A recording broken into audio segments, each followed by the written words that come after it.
오늘 주님께서 저희 다시 하나님 말씀을 공부할 수 있도록 불러주시고 저희를 이 시간에 좋은 환경과 좋은 장소를 허락해 주신 것을 감사합니다.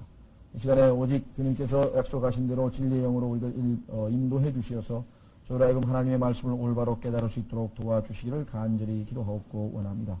아버지 하나님, 주님의 말씀은 참으로 저에게는 생명이 되고 그 말씀이 저희 안에서 살아 역사함으로 저희가 주님께서 저희를 통해서 주님의 모든 거룩하신 생명을 내보이시는 그런 통로가 될 것입니다. 바라옵고 나오니 더욱더 저희가 하나님의 말씀에 깊이 있게 깨닫게 도와주시고 말씀이 우리의 삶을 주관하게 하시옵시고 그 말씀의 씨앗이 저희 삶에서 귀한 열매를 맺고 그리함으로 아버지께 영광 돌리는 저희 모두가 될 수 있도록 도와주시기만을 간절히 바라옵고 원합니다. 주께서 말씀하시기를 너희가 참으로 말만 하고 행치 아니함으로 자기 자신을 속이는 자가 되지 말라고 하셨는데 저희가 듣기만 하고 참으로 순종치 아니하는 어리석은 자가 되지 아니하게 하시고 그 말씀을 깨달을 뿐만 아니라 꼭 순종함을 통해 열매를 거둘 수 있도록 도와주시기를 간절히 기도하고 원합니다. 부족한 자에게 이 말씀의 사역을 맡기셨는데 주님께서 이 말씀의 사역을 통해서 주님 참으로 귀한 사역을 온전히 성취시키시고 주님 저희에게는 큰 유익된 시간이 될 수 있도록 축복해 주시기를 간절히 바라옵고 원합니다. 이 시간을 통해 아버지께 온전히 영광 돌리기를 바라옵고 우리 주 예수 그리스도의 이름으로 기도하옵나이다. 아멘.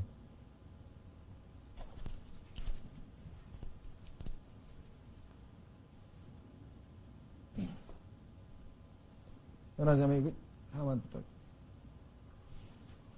예, 지난 시간에 이어서 스가랴서 12장 4절서부터입니다. 지난번에 3절에서 말씀드린 것처럼 이스라엘 백성들을 주님께서 재림하실 때 강화시키셔서 오히려 적들이 훨씬 더 좋은 조건에서 좋은 무기와 좋은 것을 지니고 있는 적들이 오히려 패배당할 것을 말씀을 했었습니다. 그래서 3절에 보니까 그날에 내가 예루살렘으로 하여금 모든 백성에게 무거운 돌이 되게 하리니 비록 땅의 모든 백성이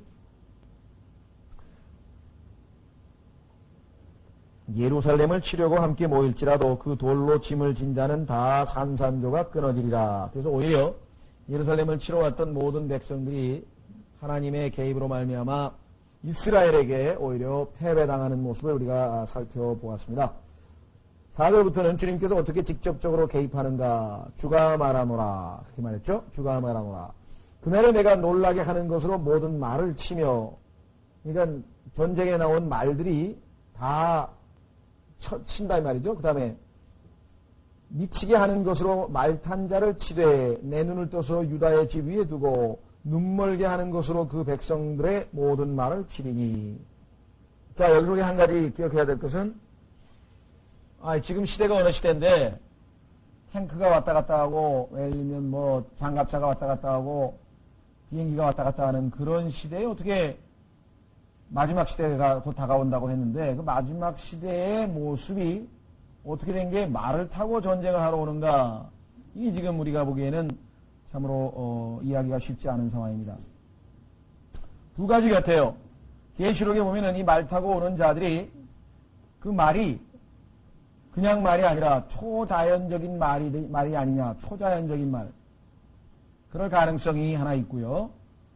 그러니까 엘리야가 하늘로 올라갈 때 불말과 불병거가 있었었죠. 그러니까 육체적인 실제적인 말이 아니라 초자연적인 말. 계시록 9장에 보면은 그 지하에서 그 지옥으로부터 올라온 그 메뚜기 같은 그러한 짐승의 얼굴이 말 모양으로 생겼다고 성경에서 얘기를 했죠. 따라서 우리가 추정하기로는 이게 아마 초자연적인 말일 수도 있겠다라고 하는 것이 한 가지 추정이고, 두 번째는 이것도 아주 가능성이 많이 있는데 마지막 때의 큰 전쟁으로 인해서 또는 기근으로 인해서, 여러분 아시다시피 3년 반 동안의 기근과 하나님의 대환란 동안의 엄청난 어마어마한 그러한 심판으로 인해서 온 지구의 문명이 아마 다 멸망당하는 상황이 일어나지 않느냐. 그래서 결국은 이 마지막 때의 전쟁은 옛날 우리 전쟁하는 것처럼 실제로 말을 타고 하는 전쟁이 될 가능성이 있다. 그 두 가지가 어떤 게 맞을런지는 잘 모르겠습니다. 그러니까 초자연적인 말일 가능성이 있고 문명이 다 쇠퇴해가지고 현대 문명이 다 망가져서 심판으로 인해서 결국은 옛 모습으로 돌아갈 수도 있다. 두 가지 가능성이 있는 것 같아요. 자, 어쨌거나 하나님께서 그날의 애간 우리가 지켜보면 알겠지만은 말을 치며 미치게 하는 것으로 말탄자를 치되 내 눈을 떠서 유다 집 위에 두고. 그러니까 하나님께서는 이 땅에서 벌어지고 있는 모든 일들을 그냥 눈 감고 그냥 바라만 보고 응시하고 내버려 두시는 분이 아니시고 적극적으로 개입하시는 분이시다라고 하는 것을 여기서 우리가 알 수가 있습니다. 하나님은 항상 우리가 보기에는 세상의 모든 일들이 저절로 돌아가는 것 같지만 절대로 그렇지 않습니다.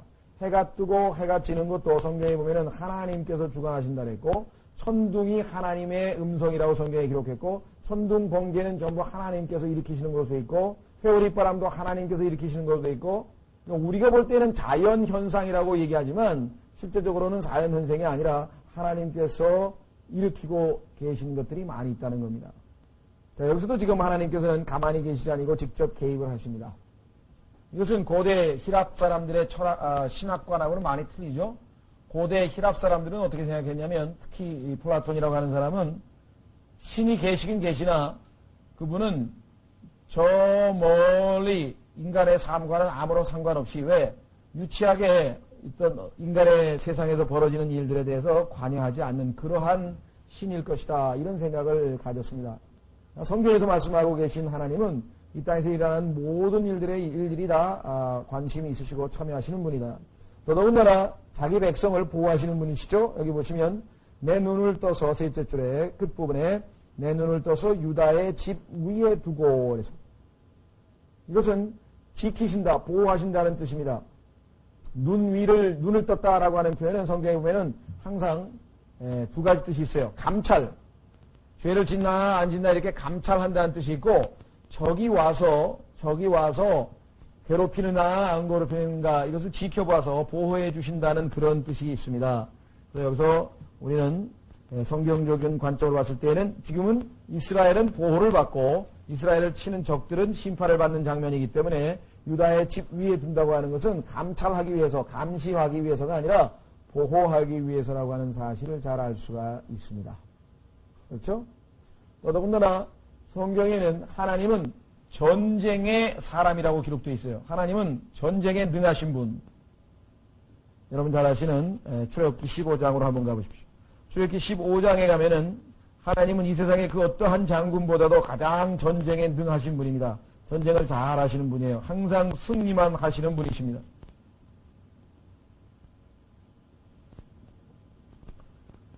출애굽기 15장 3절에 보시면 구약성경 89페이지입니다.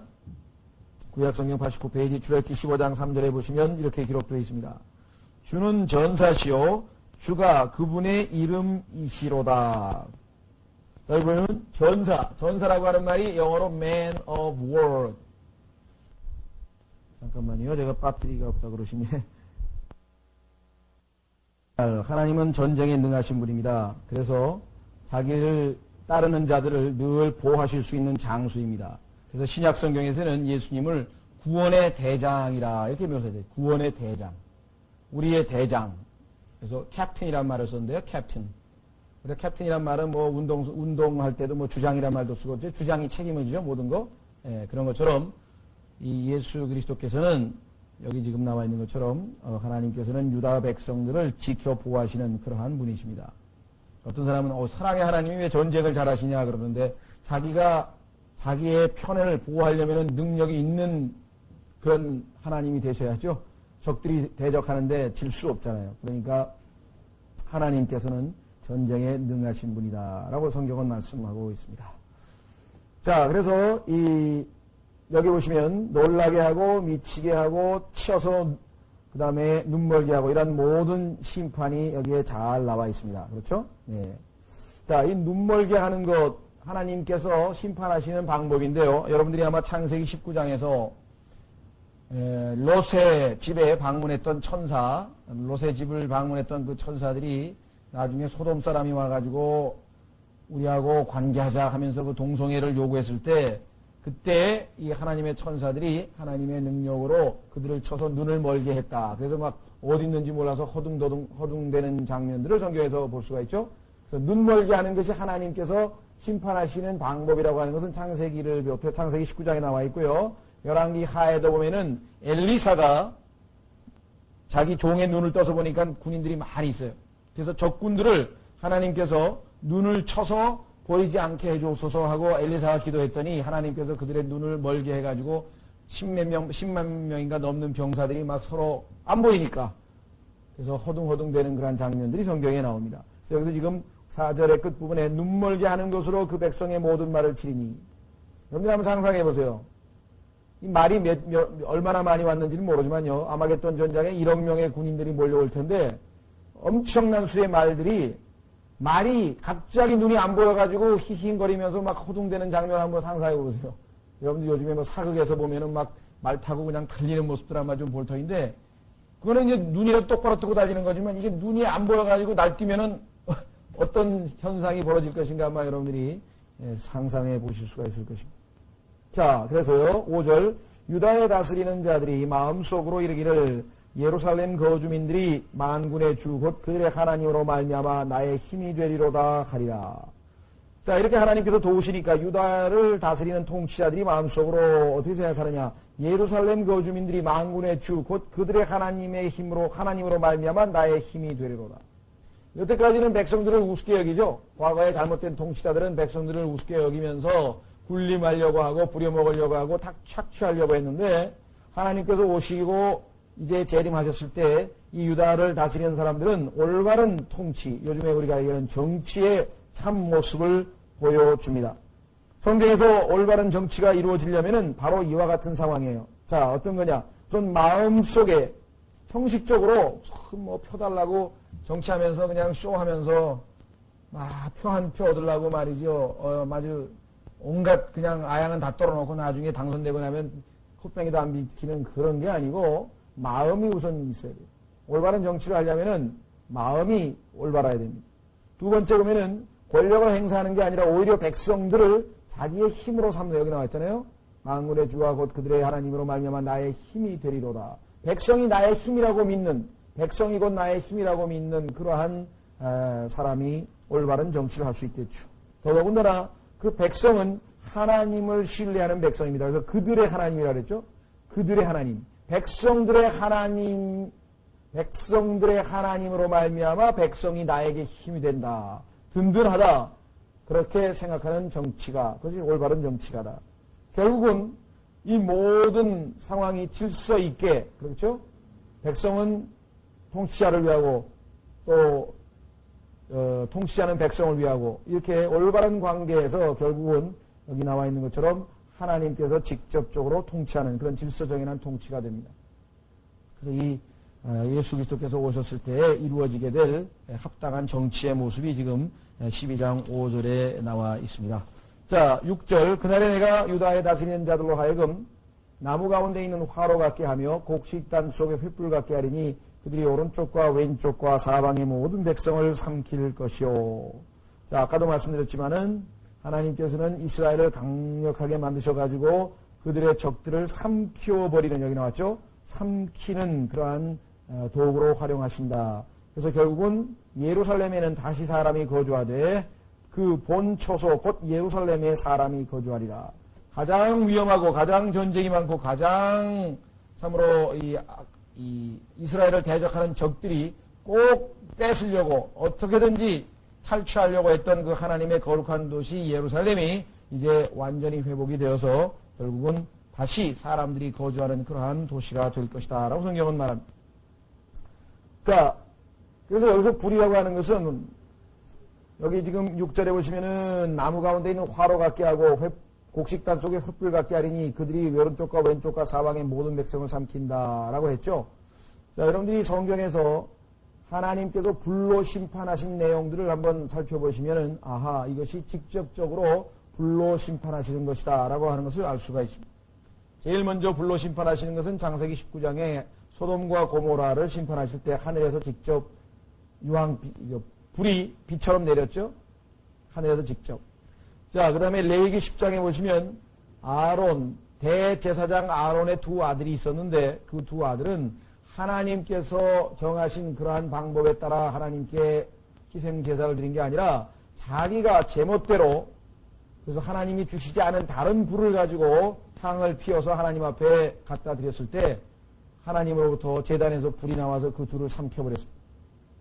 그래서 합당한 마음 자세로 하나님이 시키신 방법이 아닌 방법으로 하나님 앞에 겁없이 나아가다가 그대로 불에 삼킴을 당한 사건이 레위기 10장에 기록되어 있습니다. 또 여러분은 열왕기 하에 보면은 아합이 엘리야라고 하는 하나님의 선지자를 붙잡기 위해서 군대를 50명씩 파송을 합니다. 그래서 50명 군대를 주고 잡아와라. 네, 50명이 가가지고 엘리야를 잡으러 가니까 엘리야가 너희가 올바른 자세로 오지 않았기 때문에 하나님의 뜻에 합당하게 오지 않았기 때문에 너희는 다 불살라질 것이다 하고 하나님께 기도했더니 하나님으로부터 불이 나와가지고 싹 살아버린 것을 기억하시죠. 두 번째 갔더니 또 50명이 하늘에서 불이 내려와서 다 죽어버렸어요. 그러니까 놀래가지고 세 번째는 뭐라 그랬어요? 가서 빌면서 제발 하늘에서 불이 내려와서 우리 좀 안 죽게 해달라고 비는 장면이 나오죠. 그렇습니다. 그뿐만 아니라 계시록 11장에 가면은 모세와 엘리야가 마지막으로 예수 그리스도를 증거하기 위해서 두 기름 부음 받은 자로 등장해서 마지막 때에 복음을 전할 두 일꾼으로 등장할 터인데 그 둘을 반대하는 자들도 엘리야가 하늘로부터 불을 내려서 심판하신 장면이 나옵니다. 데살로니가 후서에 보시면 예수님 재림 때 예수님께서 예수 그리스도를 거부하고 믿지 아니한 자들을 불길 가운데에 벌하시리라 이렇게 기록되어 있습니다. 그러니까 성경에서 하나님께서 불로 심판하신 예는 엄청나게 많아요. 그렇기 때문에 마지막 때에 불로 심판하시는 것은 지극히 당연한 것이다. 그래서 이 심판과 관련지어서 여러분들이 보시면은요, 심판과 관련지어서 보면은 첫 번째, 예수 그리스도께서 우리를 대신해서 지옥에 가셨다. 지옥은 아시다시피 불이죠? 불타는 곳이죠? 자, 그래서 예수 그리스도께서 우리를 대신해서 하나님의 심판을 받았다. 그래서 심판은 불과 연관이 됐다. 심판, 지옥, 불. 그렇죠? 자, 우리는 예수 그리스도의 심판석으로 갑니다. 이 땅에서 예수님을 믿고 구원받은 이후에 우리가 한 모든 행위가 works, 우리가 한 모든 행위가 하나님 앞에 예수 그리스도의 심판대 앞에서 심판을 받게 되는데 그때 뭘로 심판받아요? 불로 심판을 받아서 금과 은과 보석으로 된 것은 남고 나무와 풀과 그루터기는 다 타버린다라고 했습니다. 역시 심판에는 불이 필요하다. 그래서 심판은 불과 연관이 되어 있다. 재림할 때 아까 말씀드렸지만 불길 가운데서 심판하신다 그랬죠. 역시 심판과 관련되어 있다. 또 마태복음 13장에서 양과 염소가 심판받을 때 역시 용광로란 말은 지옥과 같죠. 용광로 불타는 곳이죠. 예, 불용광로. 사탄의 군대를 심판하실 때 계시록 20장에서 하늘에서 불이 내려와서 곡과 마곡과 함께 반역한 사탄을 심판하십니다. 생명책에 이름이 없는 자들은 불못으로 던져진다고 했습니다. 하늘과 땅은 베드로후서 마지막 3장에서 불사름으로 내어줌이 되었다. 그래서 하나님의 모든 심판은 전부 다 불과 연관이 되어 있다고 하는 것을 성경을 통해서 지금 우리가 한꺼번에 쫙 너무 많은 것을 살펴봤는데요. 바로 오늘 이 12장 6절에 바로 불로 심판하는 이야기가 나와 있습니다. 그래서 성경은 하나님은 불로 심판하시는 분이다. 어떻게 할 수 있는가 한번 확인해 보겠습니다. 히브리서 12장. 여러분들은 오해하시면 안 됩니다. 하나님은 사랑이시다. 맞습니다. 하나님은 사랑이시다. 그러나 그것은 하나님을 믿고 따르는 자들에 대한 얘기지 하나님을 거부하고 예수 그리스도를 거부하고 계속해서 악을 저지르고 하는 자들에 대해서 하나님께서 항상 사랑으로 대해주시느냐? 그게 아닙니다. 그들은 영원히 하나님의 진노의 대상이 돼서 불타버릴 것이다. 그래서 히브리서 12장 29절 324페이지 히브리서 12장 29절에 보시면 이는 우리 하나님이 소멸하는 불이심이라. 하나님은 사랑이신 것과 동시에 12장 29절 하나님은 소멸하는 불이시라 그랬어요. 정말 무서우신 분입니다. 두려우신 분이죠. 그래서 성경에서는 너희가 누구를 두려워하라 했어요. 너희의 몸만 죽일 수 있는, 그저 세상 사람들이 우리를 죽여봐야 강도가 나를 죽여도 몸밖에 못 죽이고 교통사고로 내가 죽어도 몸밖에 못 죽이고 적이 나를 죽여도 몸밖에 못 죽이고 그러니까 몸만 죽이는 자들을 두려워하지 말고 몸과 혼을 지옥불에 던질 수 있는 분을 두려워하라. 즉 영원한 진노, 하나님의 영원한 진노의 대상이 된다고 하는 것이 얼마나 무서운 것인가를 우리가 반드시 알고 있어야만 합니다. 자, 그래서 우리는 다시 6절, 7절로 갑니다. 스가랴서 12장 7절. 또한 주가 먼저 유다의 장막들을 구원하리니 이는 다윗집의 영광과 예루살렘 거주민들의 영광이 스스로 높아져서 유다를 대적하지 못하게 하려 함이니라. 그날에 주가 예루살렘 거주민들을 보호하리니 그들 가운데 연약한 자가 그날에는 다윗 같겠고 다윗의 집은 하나님 같고 또 그들 앞에 있는 주의 천사 같으리라. 하나님께서 구원하시는 순서는 뭐냐면은 약한 자부터 먼저 구원하시는 거예요. 여기 나와 있는 유다의 장막들. 유다는 아시다시피 예루살렘, 우리로 치면은 서울이 예루살렘에 해당된다고 한다면 서울이, 경기도가 유다에 해당됩니다. 그렇죠? 예루살렘이 있고 그 예루살렘을 둘러싸고 있는 주변의 그 넓은 지역을 유다라고 한단 말이에요. 그러면 오늘날도 우리나라도 그렇죠? 괜히 서울 사는 사람들이 좀 의시될 거 아니에요. 그렇죠? 좀 지방 사는 사람보다 좀 그런 게 있을 거 아니에요. 저도 지금 조금 전에 제 사촌 동생 결혼식에 갔다 왔는데 강남에 무슨 공항터미널인가 보니까 막 의리의리 하더라고요. 그래서 내가 이게 지금 한국에 온 건가 외국에 온 건가 우리 애들 엄마하고 여기가 대한민국 맞나? 저 구롱동에 살다가 저 구로동에 살다가 여기 가보니까 뭐 이게 뭐 써있는 간판이고 뭐 모든 분위기가 이게 제가 옛날에 유럽에 다녔던 뭐 밀라노 온 것 같아 분위기가. 그래서 야 여기가 지금 대한민국이 맞는가? 그만큼 차이가 나죠. 그러니까 예루살렘 사람들도 뭐예요? 야 우리는 예루살렘 사는 사람이 항상 교만하다 이게요. 의시되고. 그러니까 하나님께서 누구를 먼저 구원시키시느냐? 주변에 있는 유다들, 촌의 장막, 이 지방 사람들, 그죠? 그런 곁다리라 그러죠. 북한 이북말로는 곁다리라 그런다면서요? 하여간 바깥의 주변 사람들을 먼저 구원시켜가지고 예루살렘 사람들이 교만하지 못하도록 하시는 거예요. 그걸 배려하시는 것이에요. 여기 지금 보시면 바로 그 얘기가 나와 있잖아요. 또한 주가 먼저 유다의 장막들을 구원하리니 이는 다윗집의 영광과 다윗 예루살렘의 주인 아니에요. 예루살렘의 거주민들이 영광이 스스로 높아져서 유다를 대적하지 못하게 하려 함이니라. 자기가 먼저 탁 구원받고 나서는 그죠?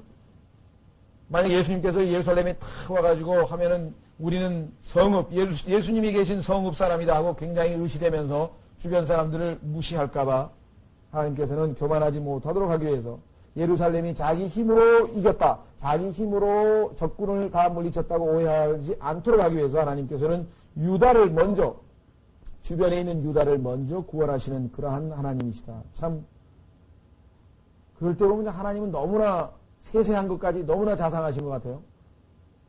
그렇지 않습니까? 저는 구약을 읽다가 그런 생각이 들어요. 구약에 보면 하나님께서 갑자기 뭐라고 얘기하냐면은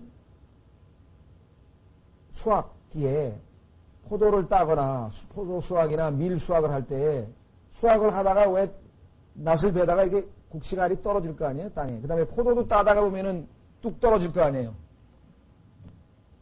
근데 떨어진 거를 줍지 말라. 여러분 생각은 어때요? 성경에 뭐 그런 것까지 다 써있냐? 시시하게. 그런 사람이 있는지 모르지만 하나님의 관심이 바로 거기 있다는 게 왜 그러면은 포도를 따다가 떨어뜨리고 또 심지어는 일부러 조금씩 떨어뜨리라 했어요? 일부러 조금씩 떨어뜨리라고. 왜? 나는 가난한 자와 고아를 돌보는 하나님이기 때문에 그렇다. 너희가 추수하다 다 떨어뜨려 놓으면은 그 다음에 고아하고 그 사람들은 추수할 땅이 없잖아요. 먹을 게 없는데 와서 그거 주워가지고 밀도 다 주워가지고 그래서 고아와 과부를 위해서 내가 너희에게 그렇게 명하노라. 그러니까 성경에서 무슨 뭐 하나님은 거룩하시고 무슨 그런 윤리적이고 도덕적이고 막 그런 철학적인 얘기만 하는 것처럼 오해하는 사람들은요. 성경에서는 그런 하나님을 발견하기가 드물어 힘들어요. 창세기 3장에서부터 보면 먹는 것부터 얘기하라고 해요. 너무 거룩한 성경이라고 하는 책에 창세기 그것도 성경이 시작함과 더불어 먹는다는 얘기가 수십 번이 나와요. 여러분 창세기에서 먹는다는 얘기가 아마 20번 이상 나올걸요. 계속 먹는다야. 계속 먹는다. 우리는 좀 먹는다 그러면 좀 어떻게 시시하고 좀 유치하잖아요. 그러면 종교의 세계에서 제일 위대한 종교의 경전이라고 한다면 좀 뭐 멋진 얘기가 나와야 되네. 자기 자신을 뭐 부인하고 하면서 뭐 수신제가 치국평천하라 뭐 이런 게 하나 나와야 되는데 그런 게 없이 그냥 먹지 말라는 걸 먹다가 죄를 져가지고, 그렇죠? 먹지 말라는 걸 먹다가 죄를 져가지고, 난 그 얘기예요. 먹지 말라고 하는 걸 왜 먹었느냐? 하나님께서, 나에게 주신 여자가 먹으라 그래서 먹었습니다. 이게 먹는 얘기만 계속 나와요. 왜 그런지 아세요? 인간은 잘못 먹으면 죽기 때문에 그래요. 육체적으로도 뭐예요?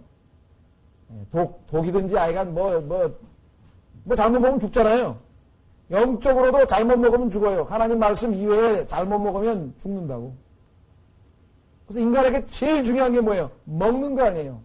그래서 성경에서 뭐라고 썼어요? 사람의 모든 수고는 자기 입을 위한 것이거늘. 죽으라고 나가서 왜 돈 벌고 나가서 왜 땀 흘려서 장사하고 왜 난리법석을 치고 애씁니까? 입을 위한 거예요. 먹어야 될 거 아니에요. 얼마만큼 정확하게 진리예요. 마치 안 먹어도 사는 것처럼 그렇게 행동하지는 않네요. 성경은. 있는 그대로 사실 그대로 기록을 해놨어요. 여기도 보면은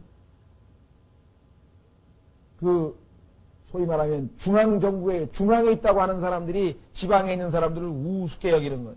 그래서 하나님께서는 재림 때에도 유다 지방에 거하는 사람들을 먼저 보호하고, 그래서 예루살렘 사람들이 다윗의 집안이 교만치 않도록 하신다. 자, 8절에 그날에 주가 예루살렘 거주민을 보호하리니 그들 가운데 연약한 자가, 그 다음에 이제 주님이 재림하셨으니까 이제 치유의 역사가 일어납니다. 그래서 연약한 자들을 어떻게 하는가? 다윗 같겠고, 다윗은 용사 중에 용사 아니에요. 그러니까 제일 나약한 사람도 아주 강인한 사람으로 만들어주신다 이 말이에요. 주님께서 오셔서, 그래서 이스라엘 나라를 강국으로 만드신다 이 말이죠. 자, 그 다음에 또 그들 앞에 있는 주의 천사 같으리라. 자, 주의 천사, 여러분들 성경에서 하나님께서 주의 천사의 모습으로 이 지상에 여러 번 나타나신 것을 잘 알 수가 있죠. 자, 그러니까 어떤 사람은 또 그래요. 그러면 사람이 하나님 같이 된다는 얘기가 무엇이냐? 다윗 집과 같겠고, 그 다음에 다윗의 집은 하나님 같고, 우리는 성경에서 하나님께서 모세에게 이렇게 얘기했습니다. 너는 네 형 아론에게 하나님 같을 것이라.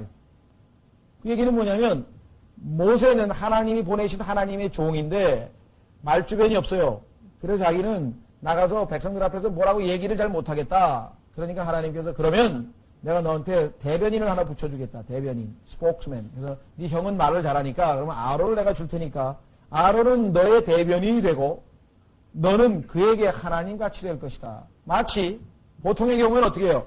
하나님께서 선지자에게 하나님의 말을 주면 선지자가 하나님같이 돼서 자기가 하나님 말을 대신 선포하잖아요. 주가 말씀하시노라. 여기 써 있잖아요. 주가 말씀하시노라. 그런데 이번에는 마치 모세가 하나님같이 된 거예요. 모세가 아론에게 주가 말씀하시노라 하면서 하나님의 말씀을 전달해 준다 이 말이죠. 그런 의미에서 하나님의 대리인이 된다는 얘기죠. 여기서 하나님같이 된다는 얘기는 그럼 갑자기 인간이 신격으로 승진이 돼가지고 올라가느냐, 그 얘기가 아니라고 하는 것을 여러분들이 잘 알 수 있습니다. 신약에서도 그와 비슷한 말씀이 있어요. 고린도후서 5장 20절에 보면은 뭐라고 되어 있냐면, 우리가 예수 그리스도를 대신한 엠베서더라 그래. 엠베서더. 대사다, 이게 대사. 그렇죠. 주미대사, 그러면은 한국 사람인데 미국 정부에 대해서 한국 정부, 즉 한국의 국가를 전체를 대변하는 사람이 지금 한국 대사인데 대한민국 주미대사라는, 그렇죠?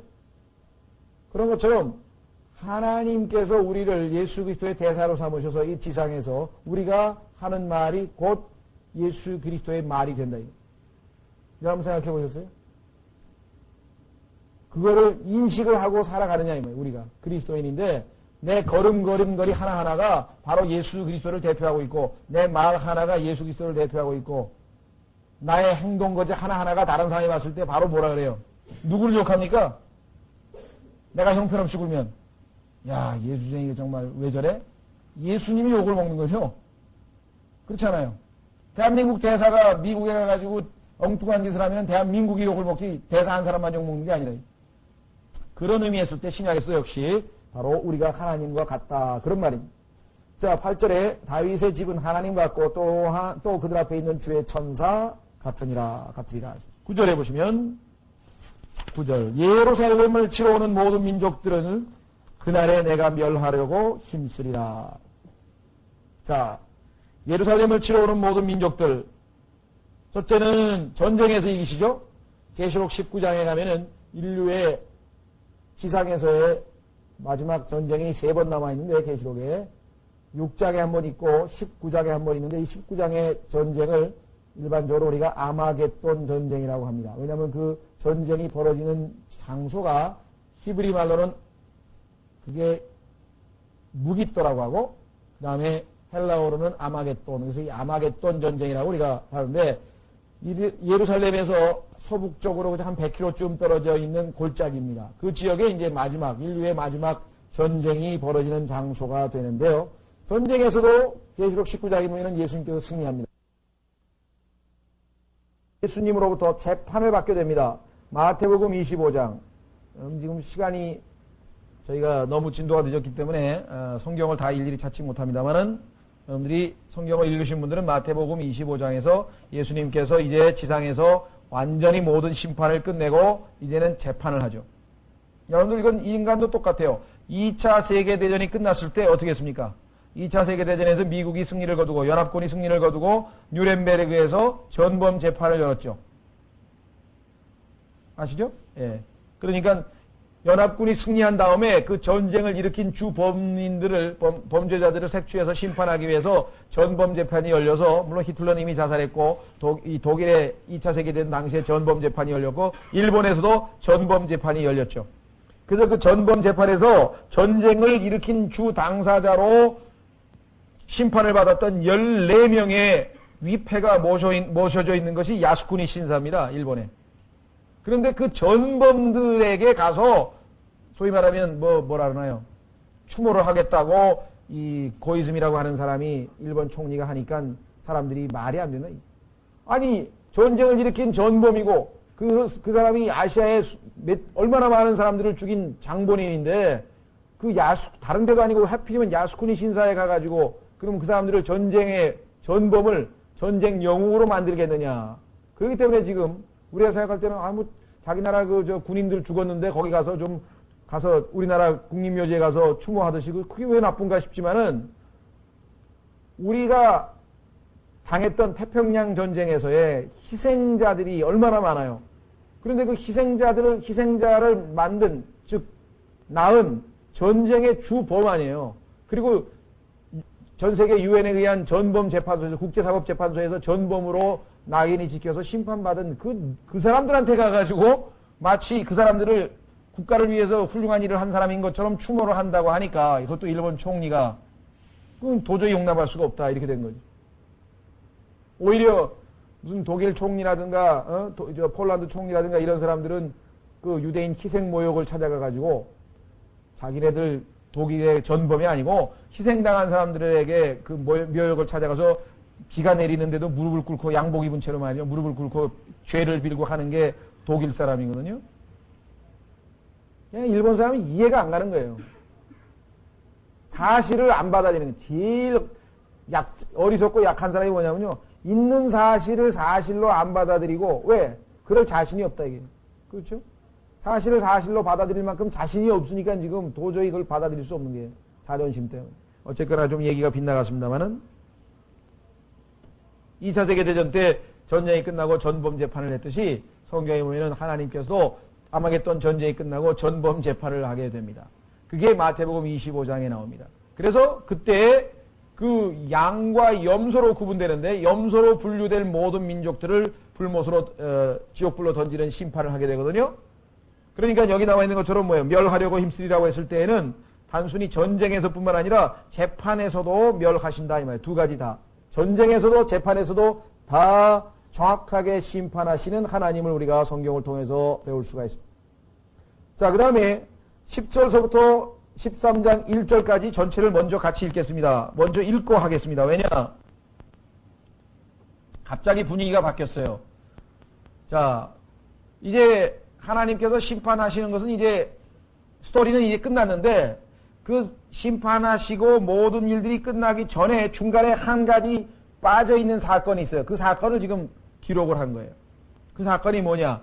이스라엘 민족의 회개예요. 회개. 즉 예수 그리스도를 십자가에 못 박을 만큼 강팍하고 하나님을 거부하고 그렇게 하나님을 대적했던 민족이 2000년 동안의 징계를 통해서, 오늘 아마 징계 중에 2000년 동안 징계받은 민족은 아마 이스라엘 민족밖에 없습니다. 2000년 동안의 징계를 통해서 마지막 3년 반이라고 하는 대환란의 엄청난 징계를 통해서 이제 뭐예요? 아, 우리가 바로 메시아를 죽였던 그 민족이구나. 우리가 바로 하나님의 아들이요 우리의 구세주이신 메시아를 죽인 장본인이구나. 이것을 이제야 깨닫게 되는 거예요. 그래서 어떻게 해요? 회개의 눈물을 흘리는 장면이 지금 이 스가랴서 12장 10절서부터 13장 1절까지 나와 있습니다. 자, 한번 보겠습니다. 10절 내가 다윗의 집과 예루살렘 거주민들 위에 은혜의 영과 강구하는 영을 부어주리니. 보세요. 회개가 그냥 일어나는 게 아니에요. 하나님께서 역사하실 때 회개가 일어나네. 어떻게 역사하십니까? 은혜의 영과 간구하는 영을 부어주리니. 은혜의 영과 간구하는 영을 부어주신다. 그들이 자기들이 찌른 나를 바라보고, 보세요. 찌른 나를 바라보고 그를 위하여 애곡하기를 사람이 자기 외아들을 위하여 애곡하듯 하며 그를 위하여 몹시 슬퍼하기를 사람이 자기의 처음 난 자를 위하여 몹시 슬퍼하듯 하리로다. 그날에 예루살렘에 큰 애곡이 있으리니 무기또 골짜기 하다드림몬에서의 애곡과 같으리라. 이 땅이 애통하되 가족마다 따로 애통하리니 또 다윗의 집 가족이 따로 하고 그들의 아내들이 따로 하며 나단의 집 가족이 따로 하고 그들의 아내들이 따로 하며 레위의 집 가족이 따로 하고 그들의 아내들이 따로 하며 시므이의 가족이 따로 하고 그들의 아내들이 따로 하며 모든 남은 가족도 가족마다 따로 하고 그들의 아내들도 따로 하리라. 무슨 소리예요? 무슨 집단으로 집회를 열어가지고 김일성 숭배하러 가자 해가지고 쫙 모여가지고 뭐 집단 시위하듯이 김일성 장군 만세 하고 부르고 대한민국 독립 만세 이런 게 아니에요. 그건 완전히 집단 군중 심리에서 나온 거고, 그게 아니라 하나님 앞에 진정한 회개라고 하는 것은 전부 다 따로따로예요. 혼자 각자. 그렇죠? 오늘도 예수 그리스도를 믿고 안 믿고 결정하는 건 뭐예요? 군중 심리입니까? 다 모여가지고 믿자 그러면 믿으면 다 믿어지나요? 그거하고 완전히 개인적으로. 그렇죠?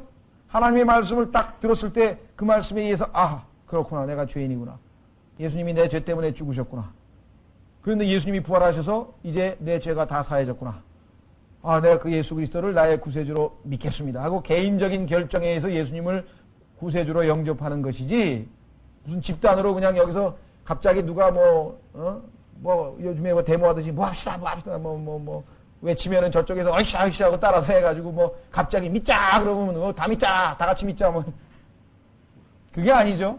똑같아요.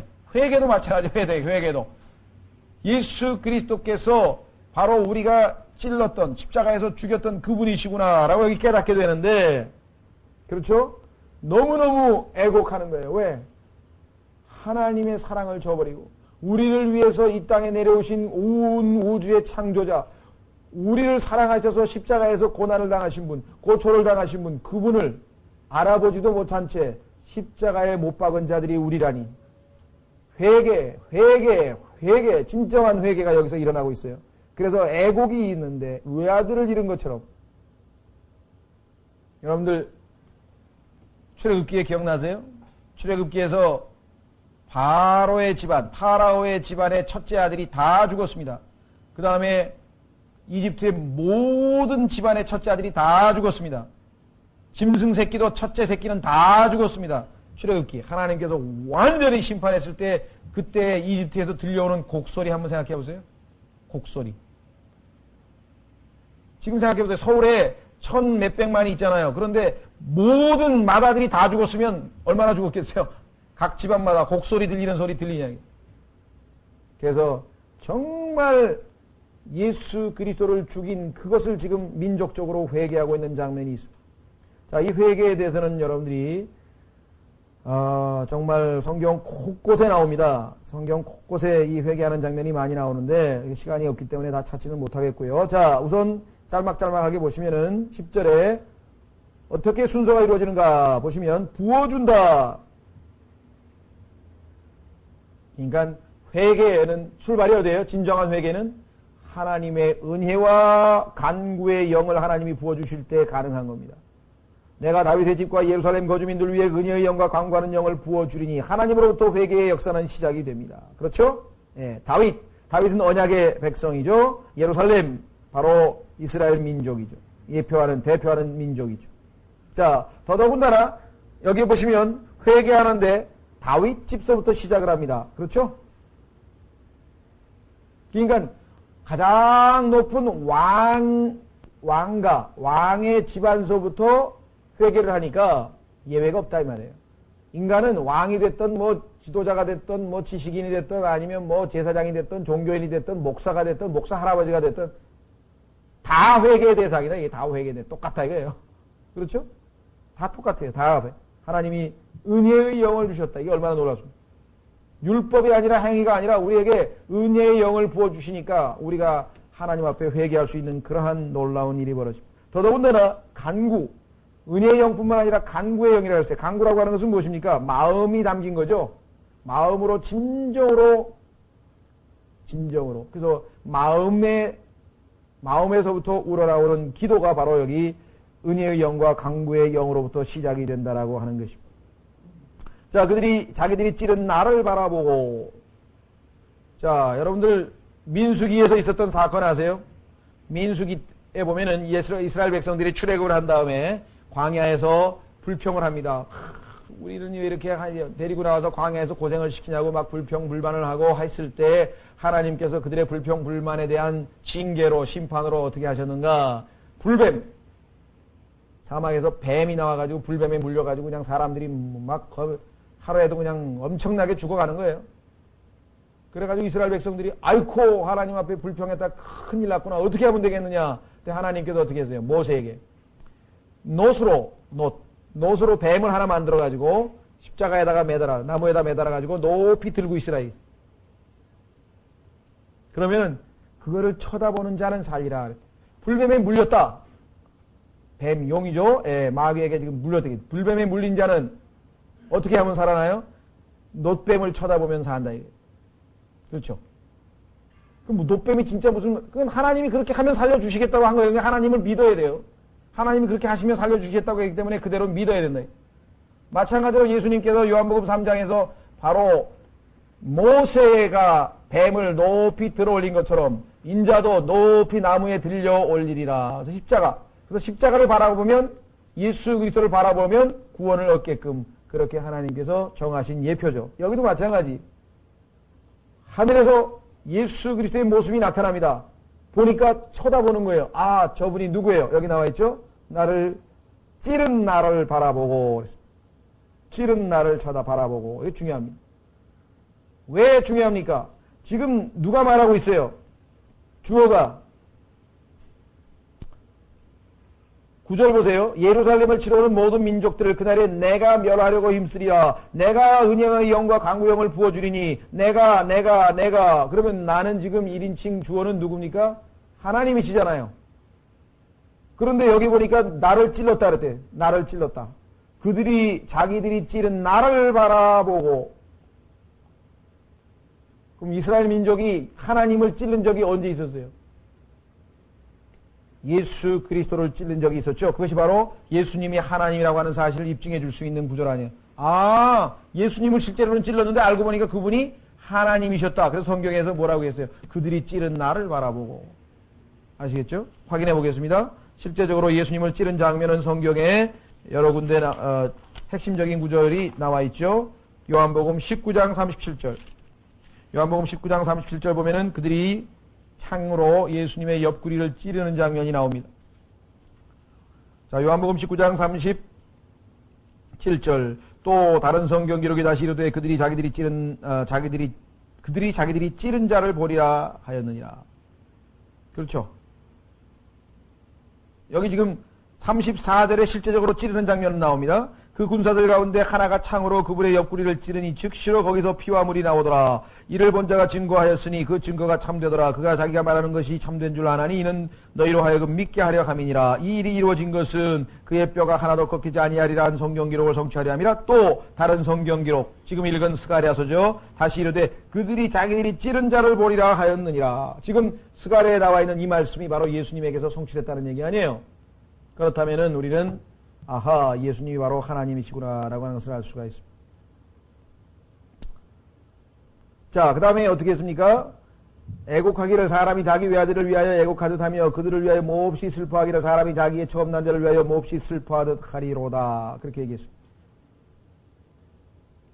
자, 이스라엘 백성들은 초림 때 예수님을 거부했어요. 재림 때에는 회개하면서 드디어 예수님을 받아들이죠. 지금 회개하고 있죠. 자, 이것은 성경에서 여러 사람으로 예표되어 있었습니다. 여러분 잘 아시는 도마는 어땠어요? 도마라고 하는 사람은 예수 그리스도의 부활하신 것을 얘기했을 때 나는 그의 못자국과 창자국 찔린 데를 직접 만져보기 전에는 못 믿겠다고 얘기했던 게 유명한 도마의 고백 아니에요. 그러니까 도마는 처음에는 불신 가운데 있었던 이스라엘을 예표하죠. 초림 때의 이스라엘. 나중에 도마는 어떻게 됐어요? 보고서 믿었죠. 예수님께서 상처를 보여주니까 보고서, 여기도 마찬가지, 창에 찔리신 예수님을 어떻게 해요? 보고서 믿고, 이게 순서죠.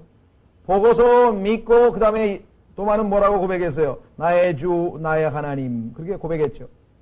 마찬가지로 이스라엘도 지금 똑같은 방식을 걷고 있어요. 여러분 잘 아시는 사울 아시죠? 바울 얘기합니다. 다소의 사울, 즉 바울이 전에는 사울이라고 하는 이름을 가지고 있었는데 그는 처음에는 예수님을 안 믿고 어떻게 했습니까? 핍박하고 그러다가 순식간에 하늘에서 햇빛보다 더 밝은 빛이 비치면서 눈이 장님이 돼버렸죠? 그렇죠. 자, 그 눈이 장님이 된 그는 갑자기 하늘에서 들려오는 음성을 들었어요. 그래서 그는 그 들려오는 쪽을 쳐다봤을 때, 하늘을 쳐다봤을 때 영적으로 거기서 예수 그리스도의 음성을 듣고 그분을 보았습니다. 그분이 왜 나를 핍박하느냐. 그러니까 그분을 쳐다보는 순간에 놀래가지고 뭐라고 얘기하세요? 주여 뉘시니까. 누구십니까? 그때 나는 내가 핍박하는 예수라. 두 가지 면에서 아마 놀랬을 거예요. 아, 저분이 하나님이셨구나. 우리 조상의 하나님이 바로 저분이셨구나. 내가 섬긴다고 떠돌아다니던 바로 그분이시구나. 놀랬겠죠? 두 번째, 뭘 또 놀랬습니까? 예수 믿는 자들을 핍박했죠. 그런데 예수님은 네가 핍박하는 예수라. 바울이 예수님을 핍박한 적이 없어요. 죽고 난 다음에 예수 믿는 사람 핍박했어요. 그런데 예수님은 네가 핍박하는 예수라. 한 몸이다 이게, 한 몸. 아시겠어요? 여러분들이 예수 그리스도를 믿는 형제를 미워하면 어떻게 돼요? 여러분 중에 여러분이 내 마음에 안 드는 교회 사람을, 교회 형제를 미워하면 예수님을 미워한 거라고요. 네가 미워하는 예수라. 무슨 말이겠어요? 네가 미워하는 예수라. 네가 싫어하는 예수라. 네가 핍박하는 예수라. 다 같은 말이네 이게. 그래서 이게 지체의식이라고 하는 것이 보통 심각한 문제가 아니에요.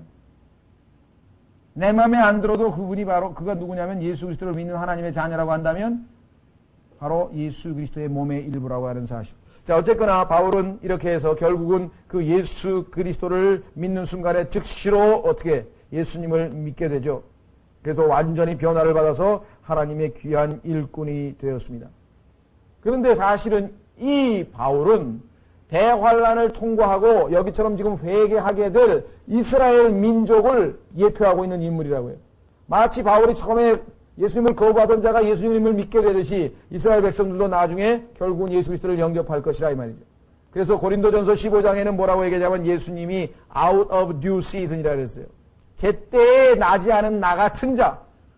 제때에 나지 않은 나 같은 자. 제때 안 났죠. 2000년 먼저 태어나 버렸잖아요. 이스라엘 백성들은 2000년 후에야 가서야 비로소 회개할 텐데 바울은 벌써 2000년 전에 미리 그렇죠?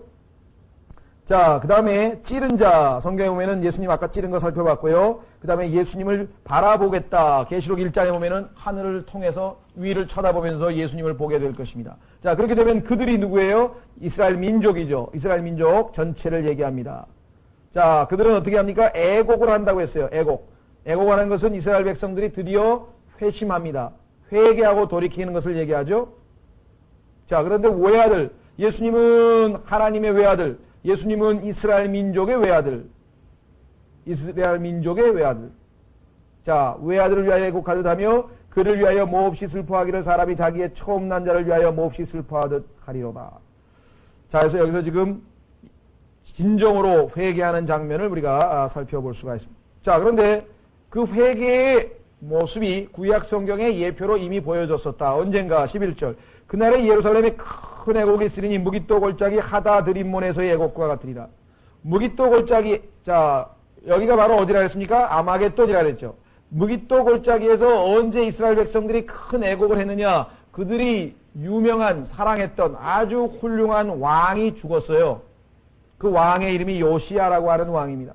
개혁가 중에 개혁가고 이스라엘 민족을 완전히 종교적으로 깨끗하게 정결케 했던 위대한 왕 요시야가 전쟁에 나가서 죽게 됩니다.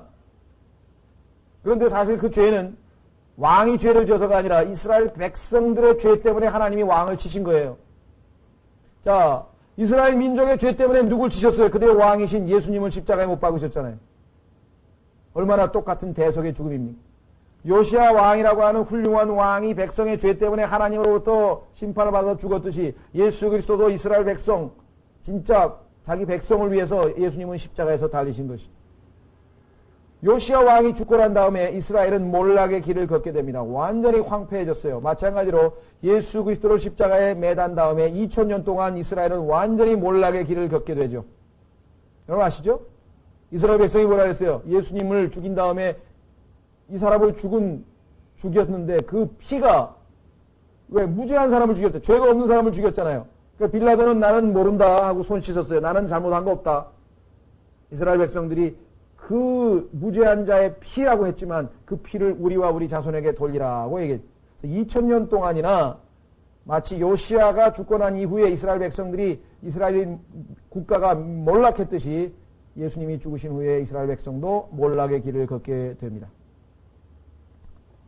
자, 그래서 우리는 이 무깃도 골짜기 하다드림몬에서의 애곡, 바로 그것이 마지막 때 이스라엘 민족이 예수님을 보고 애곡하게 될 그 애곡과 같은 것이었다. 자, 두 번째, 이 땅이 애통하되 가족마다 따로 애통하리니 또 다윗의 집가족, 왕족이죠. 그 다음에 아내들이 따로하고 나단 선지자죠. 집가족이 따로하고 아내들이 따로하고 레위 제사장이죠. 제사장 집하죠. 레위 집가족이 따로하고 그들의 아내들이 따로하며 시므이. 자, 레위는 일반 레위인입니다. 레위 지파 중에서도 시므이는 게르손이라고 해가지고 대제사장 집안의 지파입니다. 그러니까 레위 집안이 다 제사장이 되는 게 아니죠. 제사장이 되는 사람이 있고 그 중에서 일부 가문은 어깨에다가 메고 가는 집안이 있고 그래서 그 다음에 텐트만 또 걷어가지고 가는 집안이 있고 그 안에 있는 물건 다 거룩한 보자기에 싸서 메고 가는 사람이 있고 그 레위 지파가 성막과 관련지어서 하는 일들이 다 틀리거든요. 그래서 그 시므이라고 하는 지파는 제사장 지파고 레위라고 하는 것은 더 넓은 개념으로 시므이뿐만 아니라 여러 지파 중에 통째로. 그러니까 한마디로 하자면 이스라엘의 가장 지도급에 해당되는 모든 지파들이 하나 다 회개를 합니다. 집단이 아니라. 그렇게 되면 결과가 어떻게 납니까? 14절. 모든 남은 가족도 가족마다 따로 하고 그들의 아내들도 따로 하리라. 이스라엘의 민족의 과거는 지도급에 해당하는 즉 제사장, 선지자, 그 다음에 왕족 이런 지도급에 해당하는 사람들이 앞장서서 우상을 숭배하고 앞장서서 죄를 짓고 앞장서서 나쁜 본을 보였어요. 그렇죠? 우리나라도 지금 그렇죠. 지도급 인사들이 계속 뇌물 먹고 계속 나쁜 짓 하고 계속 뒤에서 아주 그냥 불법 행위하고 나쁜 본만 보여주잖아요. 지금 우리나라 지금 지도급이 하는 거 계속 거짓말하고 정치가들이 그냥 계속 거짓말하고 계속 하여간 불법 저지르고 이스라엘 백성도 마찬가지예요. 지도급 인사들이 오죽 답답하면은 한국의 어떤 사람은 글을 썼는데 옛날에는 어떻게 썼습니까? 속담에 윗물이 맑아야 아랫물이 맑다. 근데 윗물이 더러우니까 우리나라는 아랫물도 더럽잖아요. 온 나라가 부정부패에 휩쓸렸다면. 그러니까 어떤 사람이 하도 답답해가지고 책을 썼는데 책 제목이 윗물은 더러워도 책 제목이 그거예요. 아랫물이라도 좀 맑아보자.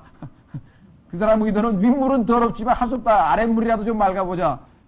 그렇게 답답해서 아마 책을 쓴 것 같아요. 자, 어쨌거나 이스라엘의 잘못된 본을 보였던 지도급 인사들이 그래서 백성들도 따라서 다 우상 숭배하고 하나님을 저버리고 죄를 지었는데 이번에는 솔선수범해서 회개를 하는 거예요. 그러니까 맨마직 14절의 결과가 뭐예요? 온 평민, 일반 백성들도 다 회개에 동참하는 놀라운 역사가 지금 일어나고 있는 것입니다. 그렇죠? 생각해 보셨어요? 아, 이게 보통 역사 아니구나. 그래서 우리는 이스라엘 민족의 놀라운 회개의 모습이 여기 지금 담겨져 있습니다. 그래서 결국은 하나님께서 이 모든 회개를 보고 어떠한 축복을 내립니까? 13장 1절 그날에 죄와 더러움을 씻기 위한 셈이 다윗의 집과 예루살렘의 거주민들을 위하여 열리리라. 드디어 하나님께서 이제 이들을 정결케 해서 하나님과 함께 할 수 있는, 왜? 하나님은 거룩하신 분이니까.